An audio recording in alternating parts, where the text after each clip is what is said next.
Hey y'all, it's Hunting. Well, thanks for tuning into today's video. Today, I'm going to be talking about my 5 favorite combos, and I'm going to go through what I like to do on these by technique and why I like them. Sometimes you find a rod you like, you find a reel you like, but magic happens when you hit that sweet spot between pairing the perfect rod and reel by technique for what you want to throw. So here are the 5 that I really like, and in no particular order. Here's number 1. So the first category is actually going to be 2, and I'm breaking this up into 2 just based on your preference. So I am a finesse fisherman at heart, and I love throwing soft plastics. When it comes to just a do-it-all rod that can basically pair up with any finesse technique, my favorite that I have, my 2 favorite rods for those, and this is all personal preference, is either the St. Croix Victory 6/8 medium extra fast, and I have this paired up with a Shimano Mirvel reel. Really great combo. I absolutely love this. I don't know how to describe it, but this Victory is like, it's in some kind of like pulsy feeling I just can't describe, and it is ultra sensitive. I have been super pleased with this rod. You can throw stuff on it that honestly, quite frankly, is a lot lighter than what the rod says it's rated for, just because that St. Croix tip is so limber and soft. The only downside I have found to this rod as of right now, and if you watch my videos you've probably heard this, is the handle has just started making a popping noise. I'm going to say maybe I got a lemon or something, because you know St. Croix wouldn't be as popular, and for a $200 rod that shouldn't be the case. So I've emailed St. Croix and I've called St. Croix, and I know it's been a month, but I'm sure they're getting right back to me. But yeah, awesome rod, awesome reel, absolutely love this. If not for this one that just started popping, and I've had this rod for a year or so, this is probably my favorite finesse rod just because it's so incredibly sensitive. Now, if your favorite flavor of ice cream is a spinning reel, that's the rod that I would go with. However, this is a combo I've started using because I've started getting a lot more into casting equipment. Interstage left, the St. Croix Mojo Bass 6/8 medium extra fast, and I've got this one paired with a Daiwa Zillion, and this has a 100 size spool. This is a 7-speed, and I absolutely love this. Again, St. Croix, it's got that soft limber tip, and it really flings light stuff really well. Now, this rod is not as sensitive as that Victory. I think they put some voodoo magic in the Victory to make it as sensitive as it is. It's the most sensitive rod that I own, but this one is up there. You can feel the bites, and for a casting setup, if you want something where you can fling under docks or low-hanging branches, I really love these 6/8s. They're really awesome. Also, this Daiwa Zillion. Now, this is this is the most expensive combo I have. You know, it's a $200 rod by the time you pay taxes and or if you're paying shipping. And I think the Zillion was like, I don't know, $350, something like that. So by far the most expensive setup that I have, but I absolutely love it. And I feel like I can throw any kind of finesse technique on this. And if you like using a casting combo as a pair to spinning, check out the 6/8 medium extra fast Mojo Bass. This is the Trigon version, and I've got it paired up with that Daiwa Zillion, and it just flings those little light things super well. Alright guys, this is my newest rod. It's an old reel that I've had, but I have not been able to set this one down. So I have recently become absolutely addicted to throwing a chatterbait, vibrating jig, whatever you want to call it, just because every time I throw it, I feel like I'm getting into a big one. So it's a technique that I throw enough that I wanted to get a dedicated setup just for, and I'm really liking this Shimano SLX. It's a glass rod. I had been using a graphite rod, and I was losing fish. I was catching big ones, but I was losing big ones. My hookup and land ratio has infinitely improved using the 7.2 medium heavy SLX glass rod. So this one is awesome, and one of the things that I really like about this rod is that when it loads up, some of these glass rods are bending all the way down to the handle, and I saw some, I tested some rods in stores and they were bending all the way down to the handle. And I saw a video, I think it was Nathan Quincy Fishing, and he had talked about where with your chatterbait rod, you want to make sure you've got some backbone up the blank for 2 reasons. Well, it's basically one reason, but it has two pros. One, you have enough backbone to set that hook.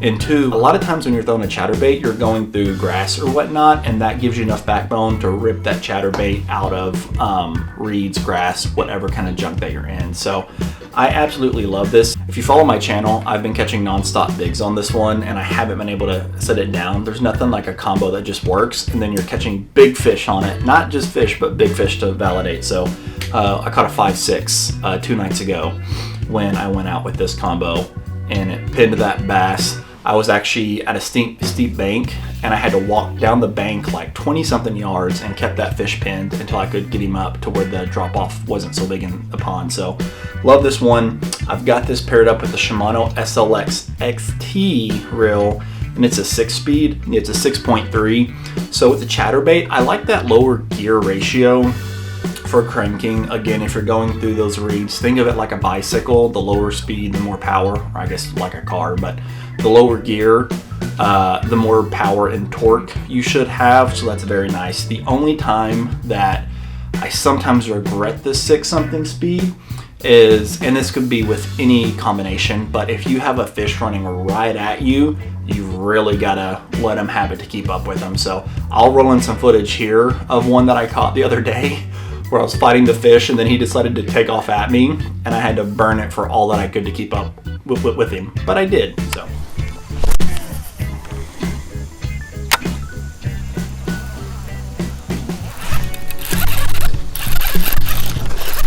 That's a good one.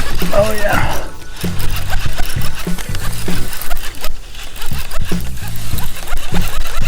Oh, he's running right at me. I have to keep up with him. Oh yeah. Good one. Good one. He choked that thing. So that's how you want him to have that chatterbait. So anyways, awesome combo. If you want I'll call this a budget or entry-level chatterbait specific setup, vibrating jig, check out the Shimano SLX. This is a 7.2 medium heavy glass, and it's a moderate, but you've got enough backbone, and I really like it. Alrighty guys, moving on down the list to rod number 4. Now if you've watched my channel, you know I've loved this rod combo for a long time. Who doesn't like catching fish on topwater? So this is the Daiwa Tatula. It's a 7-foot medium fast action, and this rod, I have it paired up with the Daiwa Tatula 100.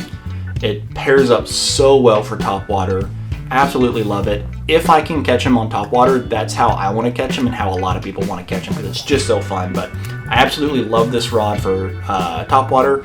It's got enough backbone to handle the big fish, but it's also soft enough that you can fling things out there a country mile. So I love this combo. You can do pretty much anything you want with it. This Tatula rod is very tough. I've had a lot of rods where guides and whatnot bend very easily. I actually was walking out of Tractor Supply one day, forgot I had it in the bed of my truck, threw a 50-pound bag of feed on it, cringed when I heard the noise and remembered I had it back there, picked up the feed, and the guides weren't bent at all. So I don't know, maybe you do that 9 more times, you know, and 9 times out of 10 it does bend those. The one time that I did it, it didn't bend, and it's been a very sturdy rod. So love this Daiwa Tatula. It's my favorite kind of do everything rod, but I've gotten to where I specifically use this one for topwater. But it's also really great for throwing weightless Senkos and stuff like that. So awesome rod. Really like this reel. This is the Daiwa Tatula 7-to-1. It pairs up very nicely. It fits in your hand just very, very well. This is the most compact setup that I've got. The only negative about this reel is certain size lures. I feel like you can't get the spool tension or the brakes tight enough, and if you're someone who just wants that lure to barely fall, this reel works much better in a certain weight range. And so I feel like poppers, you know, a whopper plopper is really about as big as I want to throw on this, a whopper plopper or a spook, and then I feel like I can't get it tight enough for my preference. But for poppers, the whopper plopper, spooks, things within that range, you're fine. And I love this reel. It's been really great. I have no complaints. Alrighty guys, and to round out today's video, here's the 5th and final combo. And this is a combo. It's probably not the best at any one thing, but it's good enough at a lot of things. So this is a Shimano SLX. It's a 7-foot medium extra fast. And I've got this paired up with an Abu Garcia Revo X. And this is the 30 size. One of the things I love about this rod is it's good enough, and you can find these SLXs on sale all the time, but it's good enough, but it's not expensive enough to where when I'm traveling, if it was to get stolen by somebody with sticky fingers, I'm not gonna cry too much. So I got the reel from Walmart, and you can find these SLXs on sale all the time. I got this one on sale for like 60 or 70 bucks. Plus I got this Revo X on sale at Walmart for like 70 bucks. So usually they're 100 bucks each. I don't know if they make the 30 size anymore. I was looking the other day because I wanted to get another one of these, and I just saw the 20 size on this this Revo X, but I love this rod. I actually caught my PB on this combo. So really cool setup. I love this rod. If you wanted to just get one rod and you travel on your equipment, you're the guy who isn't probably a little intentionally hard on the stuff and says, I need stuff that can stand up, check out this rod. It's very tough. And again, it's nice enough, but it's not so expensive where if someone grabbed it or something happened to it while you're traveling, or it's gonna be that bad of a day, like say one of those St. Croix. But anyways, guys, those are my 5 combos that I have experimented with and played with a lot. I've got a ton of different rods. I've probably got 3 or 4 times as many rods as what I just showed you, but those are the 5 that really work for me by technique and what I like to do. Let me know down in the comments below, what are some of your favorite rod and reel combos? What do you like to throw on them? And if you enjoyed this content, I'm always trying to make more. So hit that like, stay subscribed, and I'll catch you on the next one, guys.